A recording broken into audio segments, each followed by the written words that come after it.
બધાને જય શ્રી કૃષ્ણ। આજે આજનો વિડીયો સ્ટાર્ટ કરીએ। તમે જોઈ શકો છો અમારી પાસે જે ફ્રૂટ બાસ્કેટ હોય છે, જે આપણે શાકભાજી વગેરેના આ રીતના કેરેટ આપણે જે કહીએ છીએ પ્લાસ્ટિકના, એ મેં લઈ લીધા છે। અહીંયા તમારે નાનું મોટું જેવું ઓર્ગેનાઇઝર બનાવવું હોય એ પ્રમાણે તમારે આ બાસ્કેટની ક્વોન્ટિટી લેવાની છે।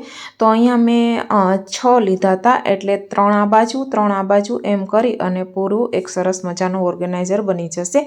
તો આવી રીતે તમે કોઈ પણ શાકભાજીની શોપમાંથી કે પછી કોઈ ફ્રૂટ આપણે લેતા હોય ને આ રીતના બાસ્કેટ આવતા હોય તો તમે સાચવી રાખી શકો છો અને પછી તમે એને આ રીતનું ઓર્ગેનાઇઝરમાં કન્વર્ટ કરી શકો છો। તો પહેલાં મેં મેઝરમેન્ટ લઈ લીધું કે ક્યાં કઈ રીતે બાસ્કેટ મારે રાખવા, પછી આ રીતે રફ એક આઈડિયા લઈ અને પછી આપણે થોડુંક એને ડેકોરેટ પણ કરીશું, જેથી કરીને આપણે ક્યાંય પણ રાખવું હોય તો સરસ રીતે રાખી શકાય। એને મોટું થોડું એક કન્ટેનર હતું એને મેં નીચે રાખી દીધું હતું, તો તમે ચાહો તો નીચે રાખી શકો છો। મેં જસ્ટ આઈડિયા માટે નીચે રાખ્યું હતું।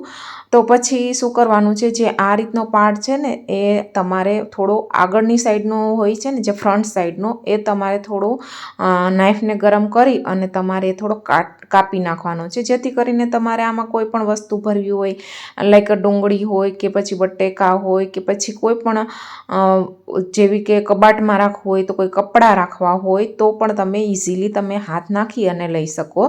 ઉપર રાખવાના છે એટલા માટે તમારે થોડું એને કટ કરવું પડશે। તો આ રીતે કટ કર્યા પછી કંઈક આ રીતનો દેખાવ એનો આવશે, તમે જોઈ શકો છો। ફ્રન્ટ સાઈડ કટ કરી દેવાનું છે। પછી આ કટ કર્યા પછી આપણે થોડું એને ડેકોરેટ કરીશું। મેં અહીંયા સ્પ્રે પેઇન્ટનો યુઝ કર્યો છે અને આ રીતે 2-3 જેટલા પણ તમારી પાસે કલર્સ હોય એ પ્રમાણે તમે કલર કરી શકો છો। કલર કર્યા પછી એક સરસ મજાનો લુક તમને જોવા મળશે। તો આની ઉપર તમે આ રીતનું એક જે છે પાટિયું પણ લગાવી શકો છો, જેથી કરીને ઉપર પણ તમે સામાન રાખી શકો। પછી આ રીતની જે ટાઈ આવે છે એ તમે એનાથી તમારે આ રીતની જીપ ટાઈથી તમારે આ રીતે ટાઈ કરી દેવાનું છે, એક બંને કન્ટેનરને સાથે એકદમ ટાઈટલી।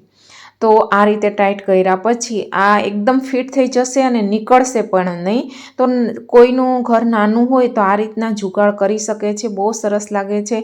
અને આ રીતે 3 મેં રાખ્યા હતા અને ઉપર એક સરસ મજાનું લાકડાનું પાટિયું પડ્યું હતું માઇકાવાળું, તો એ ઉપર લગાવી દીધું છે, જેથી કરીને ઉપર પણ સામાન રહી જાય અને નીચે આ જે 6 કન્ટેનર છે એમાં પણ નાની મોટી ચીજો આપણી બહુ બધી આવી જાય। અને તમે ચાહો તો મેં ફ્રન્ટ સાઈડ થોડી જગ્યા રાખી છે, તમે આખું એને કટ કરી શકો છો, તો ઇઝીલી તમારો હાથ કોઈ પણ વસ્તુ રાખવી હોય તો એમાં ઘૂસી જાય। તો બસ આ રીતે એક સરસ મજાનું કન્ટેનર બનીને રેડી થઈ જશે। જો તમને વિડીયો ગમ્યો હોય તો પ્લીઝ લાઇક, શેર અને સબસ્ક્રાઈબ કરી દેજો। જય શ્રી કૃષ્ણ।